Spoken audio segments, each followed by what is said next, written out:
Recuerdo ese olor, ¿sabes? No era solo el olor a cemento fresco o serrín, que es lo que esperamos en una obra. Era ese olor metálico de primera hora de la mañana, mezclado con el vapor del café que el señor Chico estaba preparando en la caseta de vigilancia y el polvo fino que nunca se asentaba, ni siquiera con el rocío de la tarde. Era una mañana como tantas otras, y el sol ya empezaba a brillar con fuerza sobre lo alto de las Torres Évora, el ridículo nombre que les habían dado a los edificios de lujo. El polvo parecía tener un tono diferente ese día, más irritante. Se me pegaba a la garganta de una manera que me hacía toser más de lo habitual mientras subía las escaleras improvisadas del bloque C, sintiendo el peso de mi casco amarillo. Ese bloque en concreto, era lo que me mantenía despierto, por una razón que intentaba ignorar, pero que estaba ahí, latente, como una grieta en los cimientos que nadie quería ver. Intenté concentrarme en la lista de tareas pendientes, las medidas que debían revisarse antes del vertido final de la losa del 10º piso, pero la tensión en el estómago era palpable, como si me hubiera tragado una piedra. Era el peso de la responsabilidad mezclado con el miedo gélido de lo que sabía que estaba sucediendo, pero que no podía detener. Me movía por la obra con el ritmo lento y constante de quien lleva 30 años haciendo el mismo trabajo, sabiendo que cada paso ahorra energía, pero que cada detalle debe vigilarse de cerca. Mi desgastada camiseta de algodón, manchada de pintura permanente y manchas de mortero, se me pegaba a la espalda y sentía el sudor correr por mi columna, incluso antes del mediodía. Recuerdo haberme detenido junto a José, que revisaba los herrajes de una viga en el 9º piso. Lo vi mover la cabeza de un lado a otro, señal habitual de que algo no iba bien. No necesitó decir nada. Nos entendimos por la mirada, por la forma en que su mano rozaba la varilla. El material parecía demasiado fino para el hueco que cubríamos, y el espacio, a pesar de estar al límite de lo que el periódico aceptaba, parecía pedir a gritos más seguridad. Era la paranoia del capataz, por supuesto. Siempre queremos más hierro, más cemento, más margen, pero en ese proyecto los márgenes estaban al límite. Recuerdo el sonido de la motosierra allá abajo, más estridente, casi una advertencia penetrante, y el olor a combustible diésel que salía de la hormigonera se mezclaba de forma repugnante con la humedad que subía desde el hueco del ascensor. Y fue allí, en ese momento, que el Mercedes negro frenó bruscamente en la zona de descarga, levantando una nube de polvo blanco que se posó sobre los palés de ladrillos. Sentí cómo el aire se espesaba incluso antes de verlo salir del coche. Su traje gris claro parecía irónicamente limpio en contraste con el caos de la obra. El doctor Valerio, el inversor, el visionario, como le gustaba que le llamaran, salió del coche con esa postura rígida y arrogante de quien nunca ha tenido que cargar con un saco de cemento en su vida. No caminaba,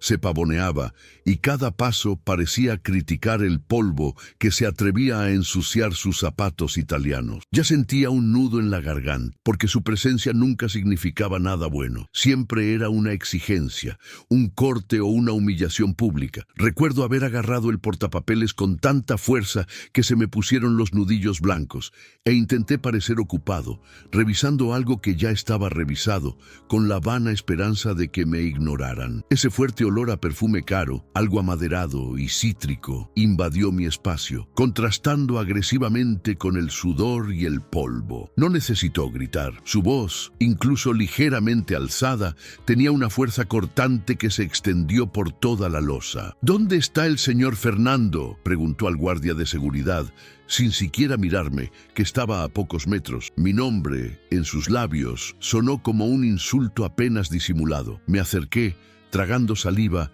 y lo primero que vi fue el reloj de oro macizo en su muñeca, brillando obscenamente a la luz del sol, un símbolo de todo lo que yo no era y todo lo que estaba construyendo para que él fuera. «Doctor Valerio, buenos días. Vamos según lo previsto con el hormigonado del 10º». Intenté empezar, pero me interrumpió, con la mirada fría fija en el portapapeles que tenía en las manos, como si el papel fuera el culpable. «¿Horario? Mi dinero es horario, Fernando. Estás desperdiciando electricidad de una torre ya vacía. 2 días. Fernando, 2 días más para subir a la azotea del bloque A. ¿Por qué? ¿Pereza? ¿Incompetencia? Te pago para que aceleres, no para que admires el horizonte.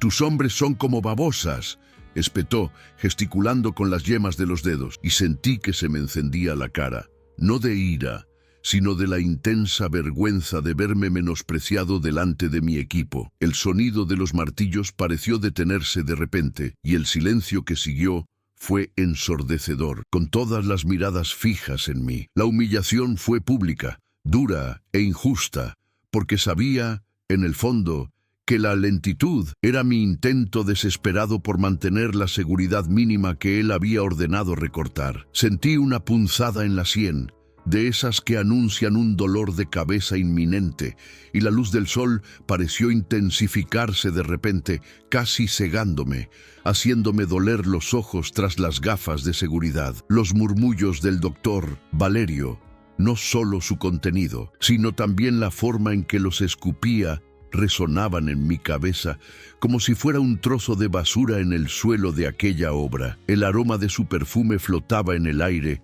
un amargo recordatorio de su presencia y su desprecio. Mi primera reacción no fue de ira, sino de una confusión paralizante. Quise responder, quise gritar que la lentitud era lo único que nos mantenía con un mínimo de decencia técnica, pero las palabras simplemente se secaron en mi boca, atrapadas por años de subordinación y la necesidad de conservar ese trabajo para alimentar a mi familia. El silencio de mis hombres fue lo peor, un silencio respetuoso, pero cargado de lástima y una triste complicidad, pues todos allí sabían la verdad sobre los recortes de gastos y la absurda presión que se cernía sobre nosotros como una nube de tormenta. Sentí que la punta de mi dedo rozaba el cartón del portapapeles. La textura áspera y familiar era lo único que realmente me anclaba en ese momento de humillación flotante. Me obligué a respirar con calma, buscando en mis pulmones el aire que me faltaba. Tenía la garganta seca, pero necesitaba recuperar el control. Necesitaba demostrarles a los hombres que el espectáculo había terminado y que el trabajo continuaba, a pesar del circo del millonario. Me volví hacia José y señalé los herrajes que estaba inspeccionando. José, revisa ese estribo otra vez. Quiero la separación al milímetro. Si el hormigón que se vierte sobre la viga en ese tramo está desviado incluso 1 milímetro, seremos nosotros los culpables. Ya sabes qué hacer. 0 errores. Mi voz salió más ronca de lo que esperaba, pero con la firmeza necesaria para disipar la tensión.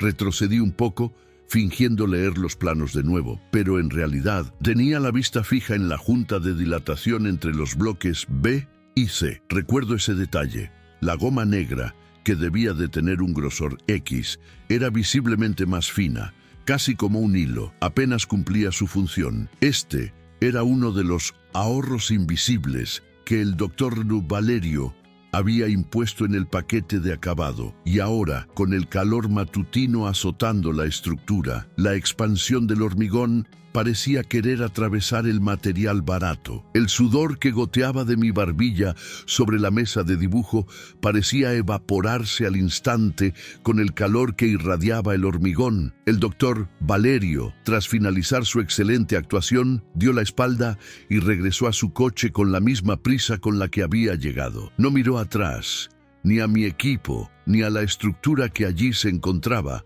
dependiendo de su integridad. El motor del Mercedes arrancó con ese sonido apagado y potente, un sonido de dinero, y el coche arrancó, dejando tras de sí una estela de polvo y el repugnante olor a neumáticos caros y diésel. Mientras se alejaba, mi mirada no se posó en él, sino en el montón de arena que se estaba usando para la nueva tanda de mortero, justo al borde de la rampa. La arena, que se suponía que debía lavarse y tamizarse, tenía granos visiblemente más gruesos, mezclados con pequeñas partículas de arcilla que debilitarían la unión final. brutal. Era un ahorro de 10 centavos por kilo, multiplicado por toneladas, y ese detalle, ese color naranja sucio de arena mal preparada, era un reflejo de la corrupción invisible del proyecto. Sentí un escalofrío en la nuca, como si toda la obra me advirtiera que esto no iba a terminar bien. Pasé mi mano sobre mi cara sucia, sintiendo la aspereza de la barba incipiente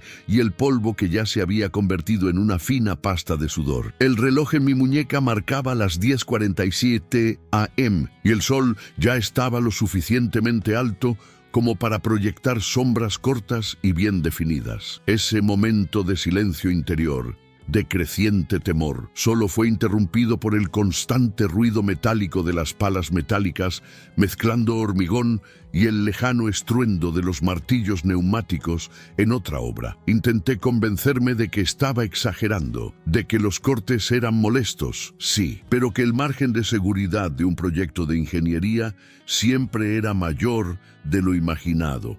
Pero mi instinto, mi cerebro de capataz entrenado por años de hormigón y acero, me gritaba lo contrario. La zona más crítica y la que estaba a punto de recibir la carga final era la losa de transición entre el garaje subterráneo y la base del bloque C, precisamente donde la viga parecía tener el acero más delgado, casi pidiendo ayuda. Bajé apresuradamente las plantas, sintiendo mi rodilla protestar con cada escalón de madera, y al llegar a la planta baja, la sensación de que el suelo no era del todo sólido me golpeó como un puñetazo. Era una vibración sutil, casi imperceptible, pero mi cuerpo la reconoció. La estructura se esforzaba demasiado, se quejaba. Me detuve, respiré hondo y me quedé mirando la columna central.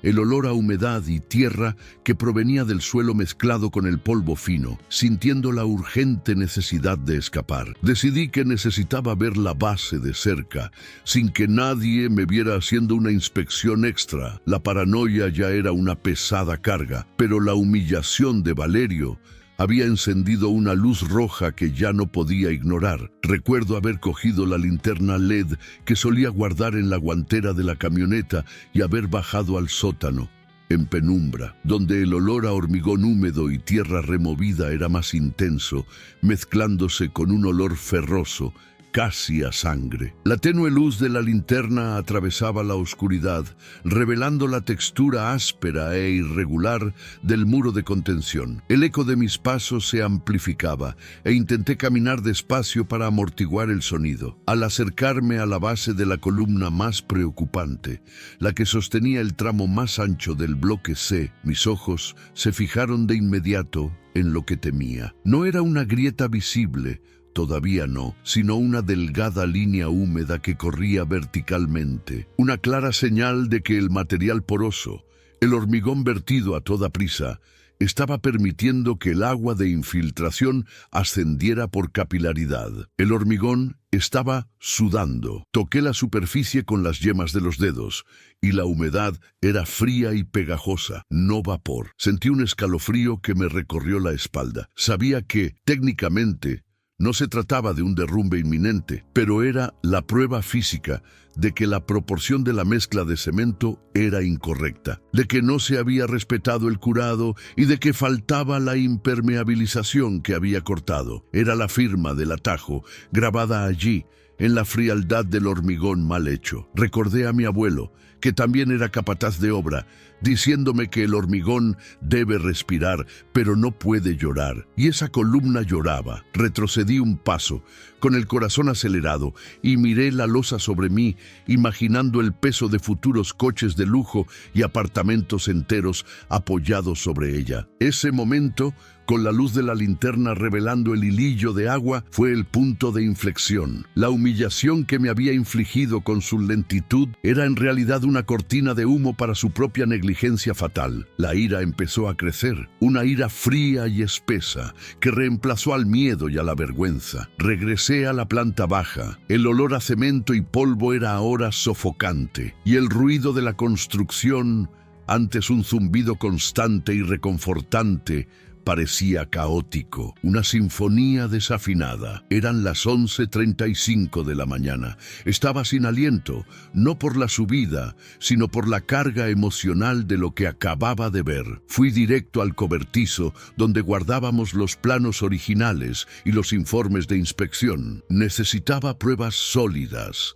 más allá de mi palabra contra la suya. Mientras buscaba el expediente de los cimientos, el olor a papel viejo y mohoso, mezclado con el olor residual del desinfectante del cobertizo, asaltó mi nariz. El armario metálico crujía con cada movimiento, un sonido irritante que parecía llenar el silencio de mis pensamientos. Encontré el sobre manila, escrito con la letra de mi predecesor, y comencé a hojearlo. Mis manos sudorosas hacían que el fino papel se me pegara a los dedos. Fue en ese preciso momento, mientras leía la información técnica que especificaba la cantidad de aditivo impermeabilizante que debía usarse, que se oyó el sonido. No fue una explosión fuerte ni el colapso de una película. Fue un estruendo sordo y profundo, un desgarro que parecía provenir de las profundidades de la tierra, un crujido violento de material siendo forzado más allá de sus límites. La estantería metálica vibró bajo mis dedos y sentí el suelo temblar, no como un terremoto, sino como un golpe sordo y pesado desde abajo. Por un instante, pareció que el aire se escapaba del cobertizo. Dejé caer los papeles y mi cuerpo reaccionó antes de que mi cerebro pudiera procesarlo. Salí corriendo, tropezando con el umbral, con el casco casi cayéndome de la cabeza. La polvareda fue inmediata, una densa nube blanca que se alzó del suelo, cegadora y asfixiante, trayendo consigo un fuerte olor a yeso y hormigón pulverizado que quemaba las fosas nasales. El sonido de los gritos de los trabajadores, mezclado con el sonido del metal retorciéndose, llenó el aire y mi corazón se paró. Lo que vi fue la base del bloque C, donde acababa de estar, donde la columna que lloraba había cedido. No todo el edificio, sino la zona de transición al garaje se había derrumbado. Un derrumbe quirúrgico de hormigón y acero. Una densa humareda blanca se cernía sobre el foso, y el silencio que siguió a los gritos y al ruido del impacto fue más aterrador que el propio ruido. El olor a polvo, que antes era intenso, ahora era insoportable, sofocante, mezclado con el olor metálico a hierro retorcido y polvo de cemento que parecía quemarme las fosas nasales. Mis piernas se paralizaron por un momento. Recuerdo haber cerrado los ojos con fuerza, intentando aclarar la visión, y al abrirlos de nuevo, la imagen de ese agujero irregular en el suelo, lleno de escombros y piezas expuestas, confirmó la brutal realidad. Mi primer pensamiento no fue en Valerio, sino en los hombres. José. Grité su nombre, pero mi voz se quebró. Un sonido débil e inútil en medio de todo aquel caos. Corrí hasta el borde del agujero, sintiendo que mis botas resbalaban sobre la capa de polvo, y la adrenalina comenzó a bombear, reemplazando la conmoción. La escena era de un caos apocalíptico, pero extrañamente concentrado. Era como si la obra hubiera expulsado una parte de su cuerpo. Vi lo que quedaba de la losa inclinarse peligrosamente, con el refuerzo de acero expuesto como costillas rotas. El olor a diésel y aceite que emanaba de alguna maquinaria caída era intenso, mezclándose con el olor a tierra mojada. Empecé a gritar órdenes instintivamente, volviendo a mi papel de capataz de obra. Corten la electricidad, que nadie se acerque, llamen a los bomberos. ¿Alguien ha visto a José y Pedro? Mi voz era ahora estridente, forzada a sonar por encima del zumbido que se había instalado en mis oídos. Comprendí que la humillación de la mañana no era nada, era un grano de arena comparado con la catástrofe que se avecinaba. Recordé a Valerio y su arrogancia, y me invadió una oleada de náuseas. Había cortado el acero, había escatimado en cemento, y ahora la naturaleza se cobraba su precio. La culpa se palpaba en el aire, más pesada que el propio hormigón. Los siguientes minutos fueron un torbellino de esfuerzo físico y desesperación. Me quedé allí, al borde del colapso, ayudando a retirar los escombros más pequeños, sintiendo la textura áspera e irregular de los trozos de hormigón que ahora eran solo basura. El polvo se aferraba obstinadamente a mi sudor, formando una pasta gris que me cubría de pies a cabeza. Me ardían los ojos y respiraba con dificultad. Recordé mi teléfono en el cobertizo y la necesidad de capturarlo, no solo en mi memoria, sino en evidencia concreta. Me abrumaba. Corrí de vuelta, tambaleándome ligeramente, y agarré mi teléfono, con la pantalla aún cubierta del polvo de cemento que se había desprendido al temblar el suelo. Me temblaban tanto las manos que me costaba enfocar la cámara. Tomé fotos apresuradas de la grieta en la pared del cobertizo, la junta de dilatación expuesta, ridículamente gruesa, y lo más importante, la página abierta del informe original en el suelo, que contrastaba con los escombros del exterior. Fue al regresar a la zona del derrumbe que el tiempo pareció ralentizarse de nuevo. Los bomberos aún no habían llegado, pero la confusión comenzaba a dar paso a un esfuerzo coordinado liderado por los propios trabajadores. Vi a José. Por suerte, estaba a poca distancia, ileso, pero con el rostro pálido y cubierto de polvo. El olor a humo y aceite era intenso. Se acercó a mí y lo único que dijo fue una frase corta y entrecortada, casi un suspiro. Maestro, la viga, ya se lo dije. La confesión, la confirmación silenciosa no fue necesaria, pero me golpeó con la fuerza de un puñetazo. Hablaba de la delgada estructura de hierro, la que el doctor Valerio había ordenado reducir para ganar agilidad. Volví a mirar el agujero, al punto exacto donde debería haber quedado el hormigón, y vi los restos de esa viga. El acero estaba allí, pero parecía esquelético, sin la masa necesaria. Fue una prueba material e irrefutable de que no se trató de un error de ejecución, sino de un fallo de diseño inducido por un recorte criminal de costes. El sonido de las sirenas finalmente comenzó a acercarse, un lamento penetrante que rompió el silencio atónito de la obra y trajo consigo una nueva ola de tensión. Me aparté de José, sintiendo el peso de esa mirada silenciosa de alguien que compartía un secreto pesado. El olor a metal retorcido y el vapor caliente del hormigón recién roto eran abrumadores.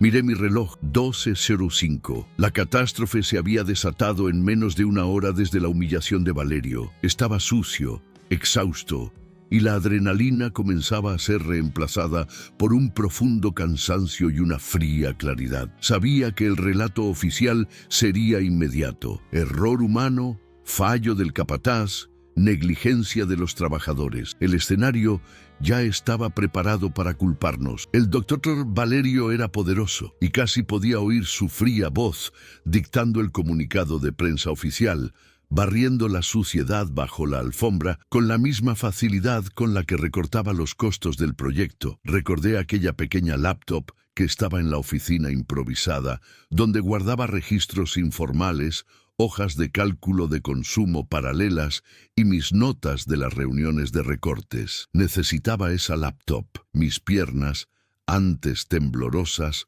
cobraron nueva fuerza. Impulsadas por la indignación, corrí de nuevo hacia el cobertizo, con la rodilla protestando a cada paso. El casco ahora parecía más un estorbo que una protección. Al entrar en la oficina, el olor a café frío y polvo era abrumador. La laptop estaba allí, sobre el escritorio de contrachapado, y la abrí. La pantalla se iluminó con el logotipo familiar. El teclado, pegajoso por el sudor y el polvo, dificultaba escribir, pero logré acceder a la carpeta cifrada. Recuerdo claramente el zumbido del disco duro, un sonido inquietantemente tranquilo en contraste con el caos exterior. Estaba revisando correos electrónicos, buscando la orden escrita, esa orden insidiosa, envuelta en jerga financiera, que autorizaba la reducción del calibre del acero de los cimientos. Lo encontré. Era un correo electrónico breve e impersonal, enviado por el gerente de proyecto,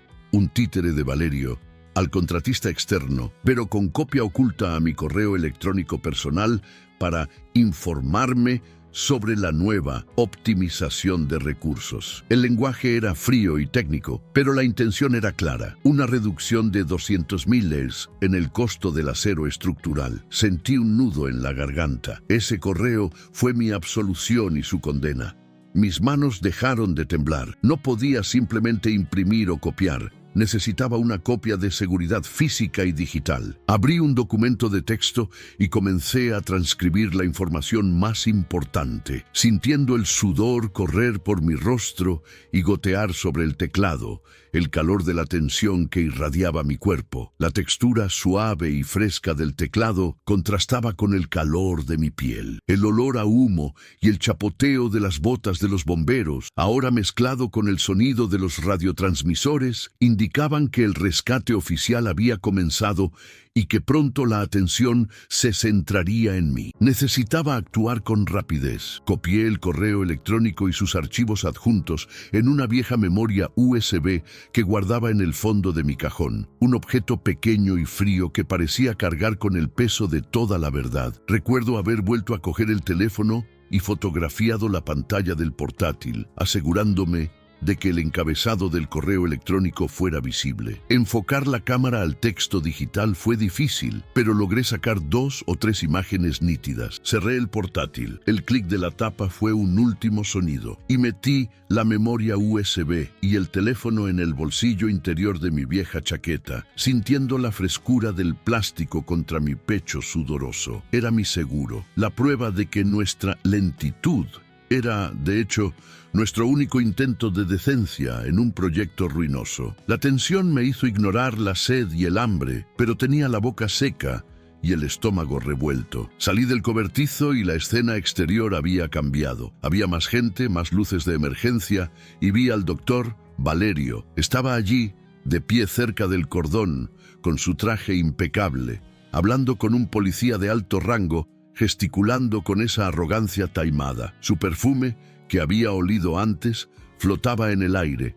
un contraste ridículo con el olor a muerte y destrucción. Fingía preocupación. Nuestras miradas se cruzaron brevemente, y me dirigió una mirada fría y de advertencia, como diciendo: «Quieto, Fernando, tú sabes lo que te conviene». En ese instante, la ira que sentí superó al miedo. Ya no era el capataz de construcción humillado, era testigo de un crimen. Me acerqué al perímetro, ignorando a los bomberos que me instaron a retroceder. Tenía que encontrar una figura de autoridad que no se dejara influenciar por él. Sentí la mirada del doctor Valerio clavada en mi espalda mientras caminaba, sintiendo cada grano de arena y cada trozo de hormigón bajo mis botas. El polvo seguía cayendo, y la luz del sol, ahora casi en lo alto, iluminaba la nube de escombros, dándole la apariencia de humo plateado. Vi a una mujer con un chaleco de inspección municipal, hablando por teléfono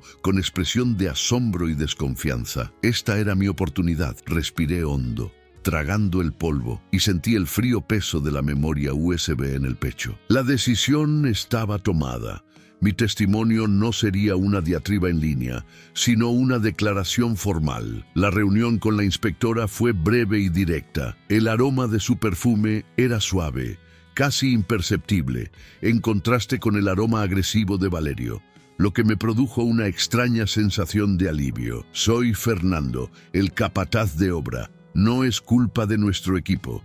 Fue por recortar gastos. Tengo las pruebas, dije con voz ronca y baja, pero firme. Calló, con la mirada fija en mí, y por primera vez ese día me sentí visto y escuchado, no como un trabajador sucio, sino como alguien que tenía la verdad. Extendí la mano, el polvo de cemento de mis dedos manchando la tela limpia de su chaleco, y le entregué la memoria USB sin decir nada más. El objeto parecía pequeño e insignificante, pero sabía que cargaba con la ruina de un imperio construido sobre la avaricia. El olor a polvo era el olor de la destrucción, pero el olor a metal retorcido era ahora, para mí, el olor de la justicia a punto de ser impartida. Me alejé del lugar, dejando que la inspectora procesara lo que le había dado. Las sirenas seguían sonando, pero para mí, el ruido ya se había desvanecido, reemplazado por un zumbido de alivio tenso. Caminé hacia la puerta, sintiendo el sol azotando mi espalda, con la piel cubierta de una gruesa capa de polvo,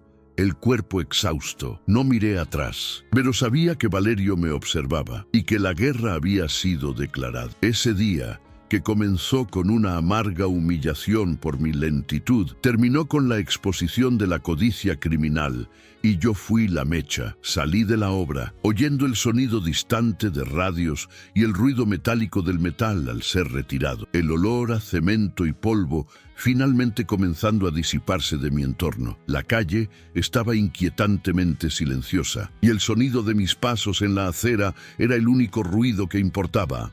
Ese evento, ese derrumbe, no había sido un final, sino un comienzo. Caminé por la calle que bordeaba la obra, el asfalto absorbiendo el calor del sol de la tarde de una forma que me mareaba. Las suelas de mis botas se arrastraban sobre el hormigón, el sonido seco y áspero, un marcado contraste con el silencio de mi mente que ahora estaba hiperconcentrada, procesando cada detalle del caos. Me dolía todo el cuerpo, una mezcla de agotamiento físico y la tensión que me había mantenido de pie. Era muy consciente de mi aspecto, cubierto de polvo gris oscuro, con manchas de sudor creando patrones irregulares en mi camisa. El olor a cemento y polvo me aferraba, imposible de ignorar. Sabía que necesitaba llegar a casa, pero la idea de enfrentarme al silencio de mi apartamento, sin el ruido constante y familiar de la construcción, me resultaba extrañamente aterradora. Era como si el ruido fuera una protección y el silencio ahora me dejaba expuesto. Recuerdo detenerme en la esquina, bajo la tenue sombra de un mango, y quitarme el casco, sintiendo el aire fresco en la cabeza. Tenía el pelo húmedo y polvoriento, y el casco me pesaba absurdamente en la mano, un símbolo inútil de una seguridad inexistente. Allí, en la acera, vi a un niño jugando al fútbol, y el inocente sonido de la patada, el golpeteo del balón contra el suelo, parecía un sonido de otro universo, completamente desconectado de la catástrofe a solo 50 metros. Miré mi teléfono, todavía en el bolsillo interior, sintiendo el calor de mi cuerpo. La pantalla estaba sucia, pero el contenido estaba allí. El testimonio digital, mi única defensa. Sentí una punzada de ansiedad, preguntándome si el inspector comprendería la gravedad de lo que había entregado, o si Valerio sería capaz de ocultarlo antes de que la memoria USB llegara a las manos adecuadas. Seguí caminando. El sol me pegaba en la nuca y el olor a comida casera que entraba por una ventana cercana me impactó con fuerza, recordándome el hambre que había estado reprimiendo. Estaba muerto de hambre, pero las náuseas eran más fuertes. Empecé a pensar en mi esposa. ¿En qué le diría? No podía describir el derrumbe como un simple incidente de construcción. Tenía que ser la verdad, cruda y sin adornos, la historia de la humillación, los cortes y el crimen que casi les costó la vida a mis hombres. Pensé en José, en la conmoción, y sentí una enorme responsabilidad. Lo que hacía ahora no era por mí, sino por él y los demás trabajadores que serían sacrificados en el altar de la avaricia de Valerio. Mi paso se hizo más firme, mi andar más decidido. Ese momento de introspección en la calle, con el polvo de la destrucción aún pegado a mí, fue mi momento de duelo y transformación. Al llegar a la puerta de mi casa, la llave me temblaba en la mano al intentar abrir la cerradura, y el sonido de metal contra metal parecía amplificarse en la quietud de la calle. Abrí la puerta y el familiar olor a hogar, jabón de ropa y café recién hecho me dio la bienvenida. Lo primero que hice fue ir al baño. Abrí la ducha y el agua caliente, al rozar mi piel polvorienta, arrasó la capa de hormigón, convirtiéndola en un lodo gris que se deslizó por el desagüe. Me froté la cara con fuerza, sintiendo la aspereza de mi barba incipiente y la piel ardiendo por la fricción. La imagen del agua sucia fluyendo por el desagüe era una representación física de ese día, de los desechos que la avaricia había creado y que ahora necesitaba ser limpiada, no solo de mi cuerpo, sino de mi conciencia. Me quedé allí, bajo el chorro, hasta que el agua que fluía por el desagüe estuvo completamente limpia. El silencio en mi apartamento era denso ahora, pero ya no intimidante. Era un silencio reparador. Me puse ropa limpia, una camiseta de algodón suave y pantalones de chándal, y la sensación de la tela limpia contra mi piel fue la primera señal de normalidad en horas. Fui a la cocina y preparé café. El olor a café recién hecho, fuerte y amargo, era reconfortante, un aroma a rutina inquebrantable. Me senté a la mesa. El plato de porcelana hizo un suave clic contra la madera e intenté beber, pero mis manos aún temblaban, haciendo que el líquido caliente oscilara ligeramente en la taza. El hambre se había desvanecido, reemplazada por un nudo tenso en el pecho. Agarré mi teléfono, que estaba en la mesa, limpio pero con la pantalla rota en una esquina, un daño que ni siquiera recordaba haber causado en la confusión. Las fotos en el correo electrónico de Valerio y en la memoria USB me aseguraron que la verdad estaba ahí fuera. Necesitaba decírselo a María. Era mi apoyo, la única persona en quien podía depositar el peso de ese día. La oí llegar, el familiar sonido de la llave en la cerradura, y me preparé para la avalancha de preguntas. Cuando me vio sentada a la mesa, limpia pero pálida y con los ojos inyectados en sangre, se detuvo. Su aroma a jabón y lavanda fue un alivio instantáneo. No preguntó qué había pasado, no de inmediato. Simplemente me tocó el brazo, sintiendo el calor residual de la tensión en mi piel. ¿Qué te pasa, Fernando? Estás pálido. Dime, susurró. Su voz, tranquila y urgente, fue el detonante. Empecé a hablar, pero las palabras salieron confusas, mezcladas con descripciones del polvo, el sonido desgarrador, la humillación de la mañana. Reviví cada detalle, intentando transmitirle la textura, el olor, el peso de ese día. Recuerdo haber descrito la columna de lágrimas, el hilillo de agua y la mirada del doctor. Valerio, una mirada de desprecio que me impactó más que cualquier grito. La mesa de la cocina, con su taza de café fría y su celular sucio, se convirtió en mi confesionario. Hice un gesto, reviviendo con las manos la sensación del hormigón rugoso y la memoria USB fría. Intenté explicarle la diferencia entre error y crimen, y cómo su avaricia se había convertido en acero insuficiente y cemento débil. El olor a café se mezclaba con el olor a cemento que aún olía en la nariz, un recuerdo fantasma. María se sentó a mi lado, escuchando cada palabra, y su silencio fue más poderoso que cualquier interrupción. Entendía el código de honor de la construcción, el miedo al fallo estructural y el terror de ser culpada por algo ordenado desde arriba. A mitad de mi relato sonó su teléfono. Era José. Le quité el teléfono de la mano y el sonido de su voz, cansada pero animada, fue un segundo alivio. Maestro, los hombres están asustados. Dicen que nos culparán. Valerio ya debe estar llamando a los abogados. Cerré los ojos un momento, sintiendo el peso de la responsabilidad sobre mí. José, mantén la calma. He tomado las medidas necesarias. Le he dado las pruebas al inspector. Mantén la calma y no hables con nadie sin un abogado ni sin mí. Nadie asume la culpa. Tú viste la viga. Yo vi la columna. Sabemos la verdad, y ahora la ciudad lo sabrá. Respondí con una firmeza que me sorprendió. El calor del teléfono contra mi oído y el sonido de la voz tensa de José fueron la última conexión con la obra. Colgué, sintiendo que la energía de ese día regresaba, pero ahora canalizada hacia un propósito claro. La conversación con María se prolongó hasta la tarde, un arrebato agotador que me dejó completamente sin fuerzas. Me levanté de la mesa, sintiendo la rigidez en los músculos, y caminé hacia la ventana del salón.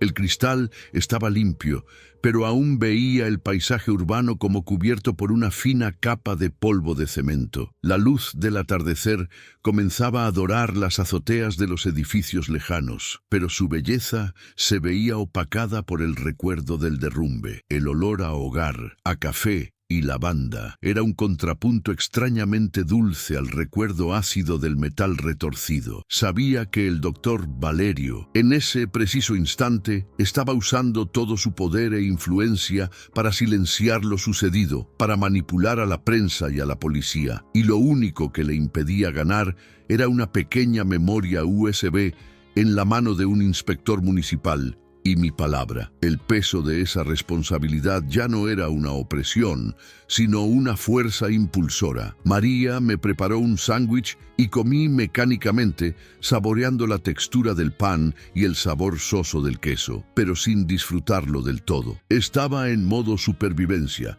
concentrado en el siguiente paso. Mientras masticaba, tenía la vista fija en el televisor que estaba sintonizado en un canal de noticias local, con el volumen bajo. Esperaba las noticias, la mención, la primera señal de que mi testimonio había empezado a surtir efecto. El olor a aceite de oliva y ajo que salía de la olla donde María preparaba la cena era un aroma a vida normal, un contraste con el olor a muerte que había respirado horas antes. Me sentía como un extraño en mi propia casa, un espectador esperando el acto final de un drama que había ayudado a orquestar. La lentitud del tiempo que había usado en la obra para garantizar la seguridad ahora era una tortura mientras esperaba la reacción del mundo. La espera me llevó a otro rincón de mi flujo de conciencia, la textura de las cosas. Recordé el tacto frío y pegajoso de la humedad en mi columna, el cabello de agua que presagiaba. Recordé la aspereza de la arena sucia,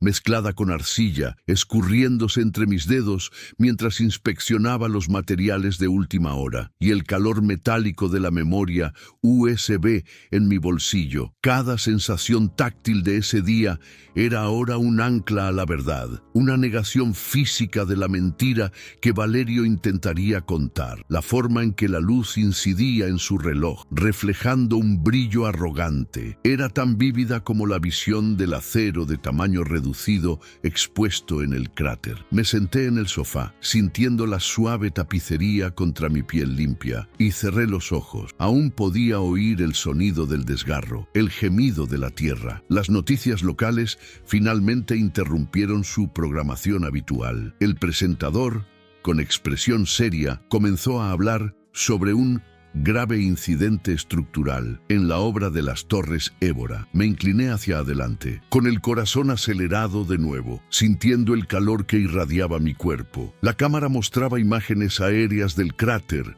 el hormigón roto y el caos de los bomberos y la policía. El olor a polvo, que parecía provenir de mi cuerpo, ahora flotaba en la sala. El reportero, en la obra, habló de un posible fallo de ejecución, repitiendo la frase que sabía que Valerio había plantado. Sentí una profunda frustración y temí que mis esfuerzos hubieran sido en vano. Pero entonces el presentador regresó al estudio y con una pausa dramática dijo: sin embargo, fuentes cercanas a la inspección municipal indican que el problema podría ser mucho más profundo, con acusaciones de presuntos recortes ilegales de costos en el diseño estructural, ignorando los parámetros de seguridad. Ese momento, las palabras del presentador fueron un alivio tan intenso que casi me hicieron llorar. Fue la confirmación, el primer eco de la memoria USB en la esfera pública. El olor a aceite de oliva y ajo, mientras María la preparaba, se volvió de repente más apetitoso, un aroma a victoria, por pequeño que fuera. Me recosté en el sofá sintiendo la suave tela y respiré hondo, intentando absorber el impacto de la revelación. Las noticias continuaban y el reportero callejero mencionó que los inspectores estaban acordonando la zona, no solo para el rescate, sino para una investigación estructural y forense, citando nuevas pruebas. La palabra pruebas resonó en la habitación como un disparo. Miré mi teléfono, que seguía sobre la mesa, y la pantalla rota en la esquina parecía un pequeño trofeo, la marca de una batalla ganada. Sentí que María me apretaba el hombro, un silencioso toque de comprensión y orgullo. Me levanté y empecé a caminar de un lado a otro por la habitación. La adrenalina me impedía quedarme quieta. Repasé mentalmente la escena con Valerio en la obra, el traje limpio, el reloj de oro, cómo me había menospreciado. La humillación de la mañana parecía haber sido el combustible que alimentaba mi coraje. Si no hubiera sido tan cruel, quizá habría dudado. Quizá el miedo a perder mi trabajo habría triunfado. Pero la rabia por la injusticia y el desprecio que mostraba hacia nosotros, los hombres que construimos su lujo, fue lo que me impulsó a buscar la memoria USB y entregársela. Ese aroma a perfume caro, que persistía en mi memoria. Era el aroma de su inminente caída. Pensé de nuevo en José, en su preocupación, y supe que mi acción había salvado no solo la verdad, sino la dignidad de todos los trabajadores que serían calumniados. El teléfono volvió a sonar. Era un número desconocido. Dudé un momento. El clic del auricular al ser descolgado me pareció increíblemente fuerte. Era un abogado, con voz grave y formal, que decía representar al doctor Valerio. Se movía con rapidez. El olor a comida en la cocina pareció desvanecerse al volver la tensión. Señor Fernando, llamo en nombre del doctor Valerio. Está muy afectado por el incidente y le gustaría ofrecerle un acuerdo confidencial para cubrir cualquier daño emocional o financiero que pueda haber sufrido. Sugiere que cualquier testimonio posterior se preste solo en su presencia. La voz era fría, calculadora, y la oferta era clara. Dinero por mi silencio. Sentí el aire frío de la ventana entrar en la habitación, poniéndome la piel de gallina. No necesitaba tiempo para pensar. El recuerdo del golpe sordo del derrumbe y el olor a metal retorcido fue mi respuesta. Doctor, dígale al doctor Valerio que ya he declarado, y no hubo daño emocional. Lo que ocurrió fue un crimen, causado por su avaricia. No aceptaré dinero para mentir. Lo único que aceptaré es que se revele la verdad. Si es necesario, llevaré esto a la prensa. Tengo las pruebas, respondí con una calma que desconocía. El sonido de mi voz, firme y resuelta, resonó en la habitación. Colgué el teléfono antes de que pudiera responder, y el silencio que siguió fue un silencio de poder, de haber dado la vuelta a la tortilla. El olor a quemado que salía del teléfono era el olor de una intimidación fallida. El peso del celular en mi mano después de la llamada era casi simbólico. Lo dejé de nuevo sobre la mesa, junto a la taza de café frío, y sentí que mi cuerpo se relajaba por primera vez en horas. Había dicho la verdad y había rechazado la oferta de dinero. El soborno. Eso era más importante que cualquier otra cosa. El olor a jabón de los platos que María lavaba en el fregadero era un sonido doméstico, un ruido de fondo que traía paz, pero la paz era tenue. Sabía que rechazar el dinero no resolvería el asunto, solo lo intensificaría. Valerio no se rendiría.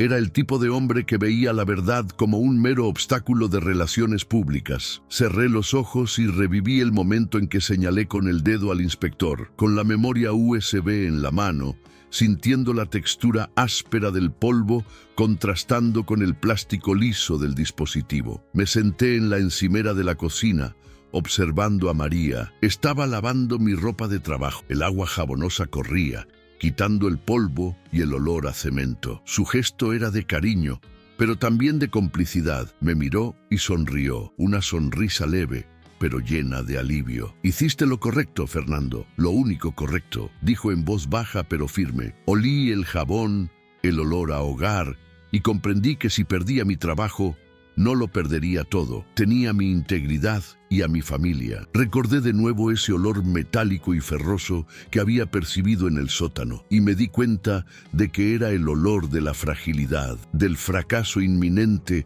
que había impedido que se convirtiera en mío. Cayó la noche, trayendo consigo el ruido de los coches en la calle, un estruendo constante y anónimo. Estaba en mi habitación, tumbado en la cama, sin poder dormir. El colchón blando y las mantas me resultaban extrañas, después de un día en el suelo duro y con vibraciones constantes. Miré fijamente el techo oscuro y empecé a repasar mentalmente la lista de pruebas, como si memorizara un guión: la conversación con José, la foto del correo electrónico, el calibre del acero, el pelo mojado en la columna. Cada detalle era un punto en la acusación. Podía oler mi propio sudor y el cemento que aún me quedaba en la nariz a pesar de la ducha. La tensión en el cuello era un dolor físico que no desaparecía, un recordatorio constante de la lucha que apenas había comenzado. El teléfono volvió a sonar. Esta vez era José de nuevo, con la voz más tranquila pero aún tensa. «Maestro, la tele. El reportero está hablando en la entrada de la obra. Dijeron que hay pruebas de que el fallo fue del material, culpa del inversor. Dicen que su queja les llegó». El sonido de su voz, transmitida por el móvil, fue la primera confirmación pública de mi acción. El lento avance de la obra, que había sido motivo de humillación, era ahora el lento avance del proceso judicial, que por fin llegaba a Valerio. No sentía euforia, solo una profunda calma, la sensación de que, por fin, la balanza se inclinaba. El lejano sonido del viento en la ventana y el olor a humedad nocturna eran la única banda sonora de ese punto de inflexión. Ese día había sido el día en que el humillado capataz se convirtió en el centro de un escándalo, no por heroísmo, sino por decencia. La sensación de que mi nombre y mi verdad resonaran en las noticias, aunque fuera indirectamente, era extraña. No estaba acostumbrada a ser el centro de atención. Mi vida siempre había estado compuesta de trabajo manual y detalles técnicos, a la sombra de grandes obras. Terminé la llamada con José y el silencio regresó a la habitación. Pero ahora era un silencio denso, el silencio previo a una tormenta pública. Me levanté de la cama con la lentitud del agotamiento aún presente y me acerqué a la ventana. La luz de una farola incidía en el cristal, reflejando mi rostro cansado, y pude ver la fina capa de polvo que parecía haber impregnado el marco de la ventana, un recuerdo persistente de la obra. El olor de la noche, a tierra húmeda y humo de un vecino quemando hojas, invadió la habitación, y respiré hondo, buscando algún aroma familiar que me anclara. Recordé a María durmiendo en la habitación contigua, con su respiración tranquila y rítmica, y me trajo una paz momentánea. Que estuviera dormida significaba que, al menos por un momento, la urgencia había pasado y que el hogar era un refugio. Me senté en el borde de la cama. El sonido del colchón cediendo bajo mi peso era un suave estruendo en el silencio de la noche. Empecé a pensar en la textura del cemento, el olor del hierro, los detalles de mi trabajo que ahora se convertían en evidencia de un crimen. Sentí una extraña reverencia por el material, por el hormigón, que la codicia había obligado a fallar, pero que, al ceder, revelaba la podredumbre subyacente. Ese hormigón débil, que olía a arcilla mal lavada, era la prueba irrefutable de la mentira. Regresé a la sala, con el televisor encendido y el volumen bajo. La pantalla mostraba una imagen del doctor Valerio, ya no con su impecable traje gris claro, sino en una foto antigua, sonriendo con afectación. El reportero hablaba de la historia de su proyecto, y sentí un escalofrío. Ese hombre, que me había humillado por ser lento, estaba a punto de ver su vida desmoronarse tan rápido como la viga de tamaño reducido. Recordé el intenso aroma de su perfume, ese aroma cítrico y amaderado, y sentí un nudo de repugnancia en la garganta. No era satisfacción, sino una sensación de justicia fría e inevitable. Ese aroma a arrogancia ya no flotaba en el aire, reemplazado por el aroma de la revelación pública. La noche se acercaba, y yo estaba exhausto, pero mi mente hiperactiva se negaba a apagarse. Empecé a repasar mi testimonio, como si me preparara para un interrogatorio. Tenía que ser preciso. Tenía que centrarme en los detalles que solo un capataz de construcción conocería. La forma en que se reemplazó el acero, la falta de impermeabilizante, la separación incorrecta de los estribos. Detalles que pasarían desapercibidos para un profano en la materia, pero que eran la prueba técnica del crimen. Recordé el sonido de la sierra, que ese día me pareció más estridente. Una advertencia que intenté ignorar. Y el olor a arena sucia, que ahora parecía el olor a corrupción, se materializó. Sentí la necesidad de documentarlo todo por escrito, más allá de la memoria USB, como un acto de purga, de fijar mi memoria. Me senté a la mesa de la cocina, cogí un viejo bloc de notas y un bolígrafo y empecé a escribir, sintiendo la aspereza del papel contra las yemas de los dedos, el sonido del bolígrafo rascando el papel, un ruido seco y constante, Era el único sonido que podía tolerar. Escribí sobre la humillación de las 10:47 am, detallando el color del traje de Valerio, el brillo indecente de su reloj y el aroma empalagoso de su perfume. Necesitaba que la escena fuera vívida, con todos sus matices sensoriales, para que la justicia no se perdiera en fríos tecnicismos. La tenue luz de la cocina proyectaba sombras largas y distorsionadas, y me sentí como un escriba, registrando la historia de un día que lo cambió todo. Detallé mi descenso al sótano, linterna en mano, el olor a moho y tierra y el descubrimiento de la fuga de agua en la columna. Dibujé un pequeño diagrama de la zona derrumbada, marcando la viga con una X, y anoté el diámetro exacto del acero que debería haberse usado, y el diámetro visiblemente menor que se instaló. El bolígrafo parecía pesar más con cada detalle técnico que anotaba, transformando mi memoria en una pieza de ingeniería forense. Recordé el ruido metálico de la hormigonera, un sonido que una vez había sido de trabajo y ahora era el presagio de la destrucción. Escribí sobre la arena, el color naranja sucio mezclado con arcilla y la sensación de los granos ásperos bajo mis dedos. Detalles que María no comprendería del todo, pero que un experto reconocería de inmediato como un fallo intencional del material. El proceso de escritura fue lento y doloroso, casi como revivir el trauma a cámara lenta. Estaba decidido a no dejar que la memoria me fallara. Recordé la sensación del suelo temblando, no un terremoto, sino ese sonido desgarrador, el sonido de algo que se rompía en su interior contra su naturaleza. Escribí sobre el olor a polvo, la falta de aire y el terror en los ojos de José. La escritura no era literaria, era un registro crudo y funcional, lleno de flechas y subrayados, pero era mi verdad. Miré el reloj de la pared, las 3:15 am. El mundo dormía, pero yo estaba allí, en medio de mi cocina, luchando contra el olvido y las mentiras. El agotamiento final me golpeó de repente, no como un desmayo, sino como una rendición. Apoyé la cabeza en la fría mesa de fórmica, sintiendo su textura suave y fresca en la frente. El cuaderno estaba lleno de letras apretadas y dibujos esquemáticos. Cerré los ojos y el silencio de la casa era absoluto. Ya no había olor a cemento, perfume caro ni diésel. Solo quedaba el persistente aroma a café frío y la madera de la mesa. Sabía que, a partir de mañana, la vida sería diferente. Valerio tomaría represalias. La prensa vendría a buscarnos y tendría que revivirlo todo 1000 veces.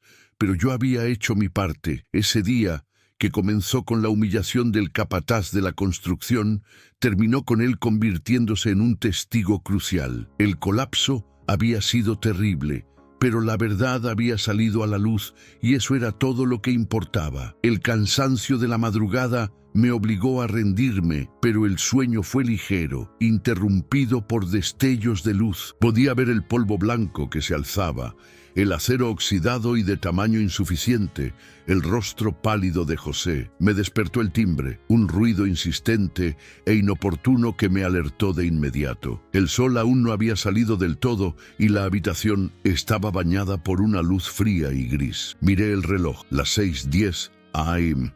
Me levanté rápidamente, sintiendo la rigidez en los músculos, y me acerqué a la ventana para mirar afuera. No era la policía ni los inspectores, eran periodistas. Vi cámaras, micrófonos y gente apiñada en la acera, el sonido de sus conversaciones amortiguado por el cristal, el olor a rocío matutino, mezclado con el olor residual a quemado, parecía vibrar en el aire. Mi nombre ya estaba en la calle.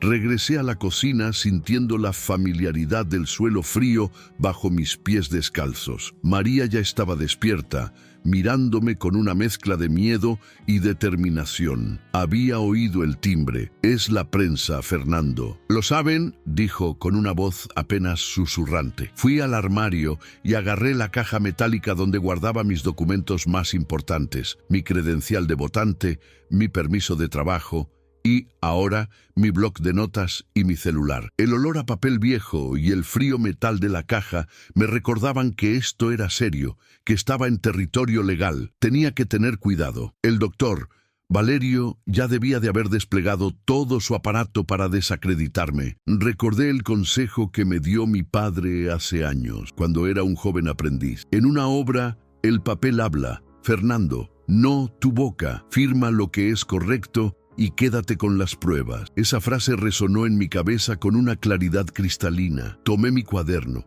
Leí mis observaciones matutinas y sentí un último escalofrío de duda.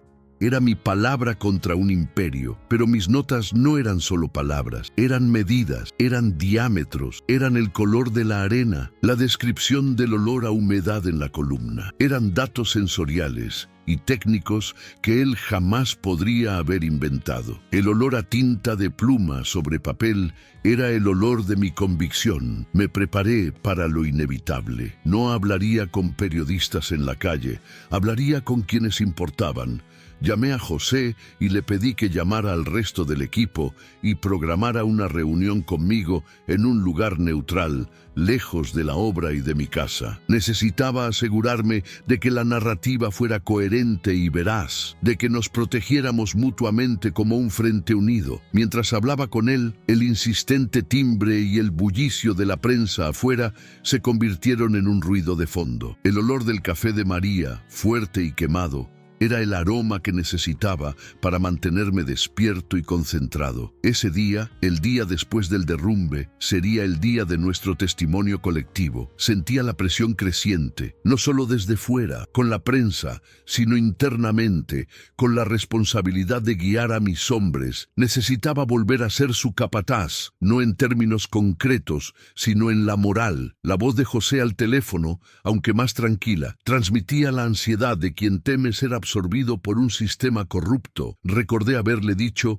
que se centrara en lo que veía, en lo que sentía, el hardware defectuoso, el olor a arcilla en la arena. La verdad tenía que surgir de nuestros sentidos, de nuestras experiencias directas. El aroma a café fuerte en la cocina, antes un consuelo, ahora era el aroma de la estrategia, el combustible para la lucha que se avecinaba. Pasé el resto de la mañana organizando mis ideas, releyendo mis notas y asegurándome de que María hubiera guardado una copia de la memoria USB en un lugar seguro. Mi hogar, antes mi santuario, ahora parecía un cuartel general de emergencia. La luz de la mañana entraba a raudales en la habitación, dejando al descubierto el polvo que no había logrado limpiar por completo la noche anterior, diminutos granos de cemento que aún brillaban en el aire. Toqué el polvo, sintiendo su textura fina y seca, y recordé lo cegador y sofocante que había sido en el momento del derrumbe. Ese polvo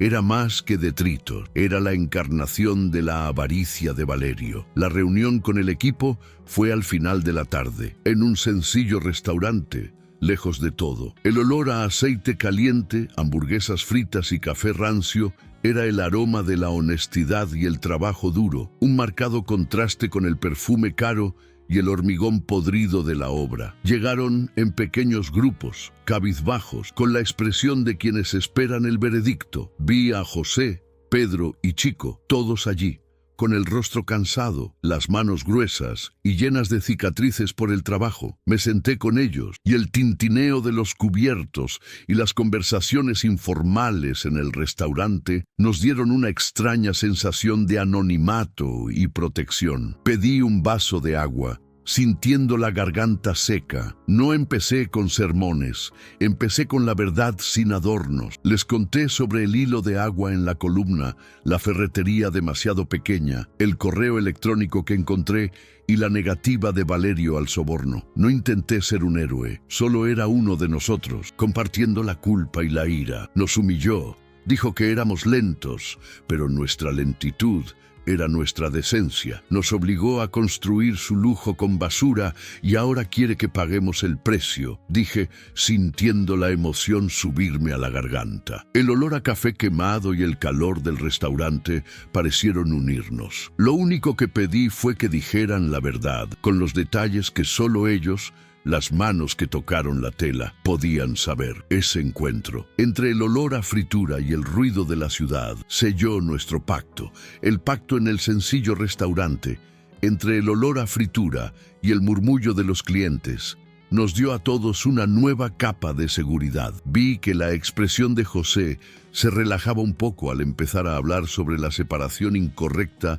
de los estribos en la viga, usando sus manos callosas para dibujar el diagrama en una servilleta de papel. El olor a aceite quemado y el vapor del café se mezclaron con nuestra discusión técnica, transformando el momento en un tribunal informal, donde la verdad era la única ley. Chico, mayor y con más experiencia con el concreto, habló sobre el color del agua usada en la mezcla, la falta de aditivos y la prisa por curar, detalles que solo el tacto y el olfato de años de trabajo podían identificar. Caminé a casa en la oscuridad, sintiendo el aire fresco de la noche en la cara, un alivio después del calor del restaurante. María me esperaba y la casa volvió a estar en silencio, solo el lejano ladrido de un perro rompiendo la quietud. Me sentía exhausto, pero el cansancio era diferente. No era el agotamiento de la humillación, sino el agotamiento de la batalla librada.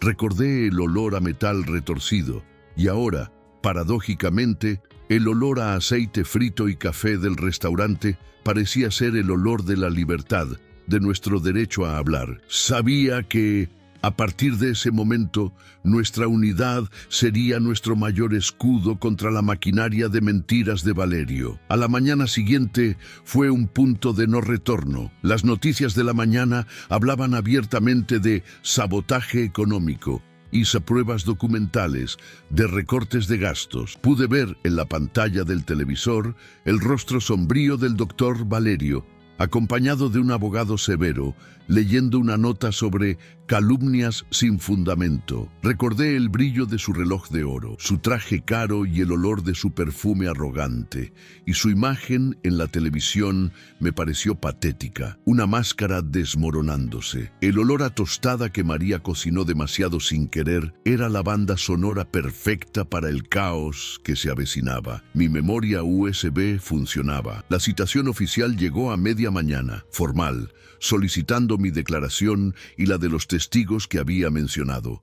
Vestía la ropa más presentable que tenía, pero conservé mis botas de trabajo, manchadas de polvo y cemento, como recordatorio físico de mi lugar y mi verdad. Al salir de casa, la prensa seguía en la calle, pero esta vez no salí corriendo. Los miré con el sol azotándome la cara y sentí el frío metal de la verja bajo la mano. Mi viaje ya no se trataba de colapso, sino de plenitud.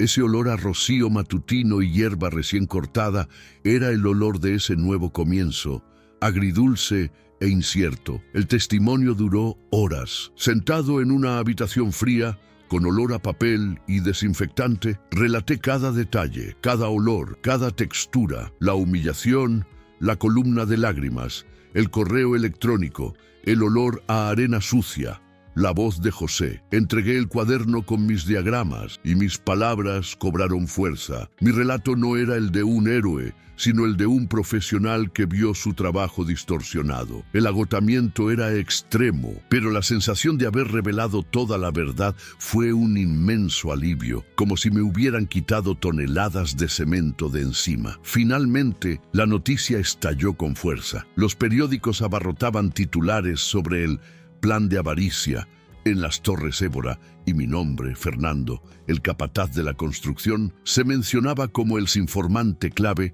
que había salvado la vida de los trabajadores. Vi una foto borrosa de mi casa en la portada de un periódico digital y sentí un escalofrío. El doctor Valerio estaba siendo investigado formalmente. El olor a tinta fresca y a papel reciclado parecía anunciar el fin de su era. Estaba en casa, exhausto, sentado en el sofá mirando mi mano, sintiendo la dureza del trabajo. El colapso había ocurrido, la humillación había sido superada, la verdad había sido dicha. No había moraleja en la historia perfecta, la vida seguía. Pero el polvo, el olor a hormigón podrido y el sonido de esa viga cediendo me marcaron para siempre. Ese día fue el día en que el lujo de un hombre se vio confrontado con la dignidad de muchos. El silencio en mi oficina era ahora el silencio de quien acaba de sobrevivir a una guerra. Miré a María, que estaba de pie en la puerta, observándome sin decir nada. Ya no tenía mi trabajo en Torres Évora, pero tenía algo que el doctor Valerio nunca tendría: mi verdad y mi honor intactos.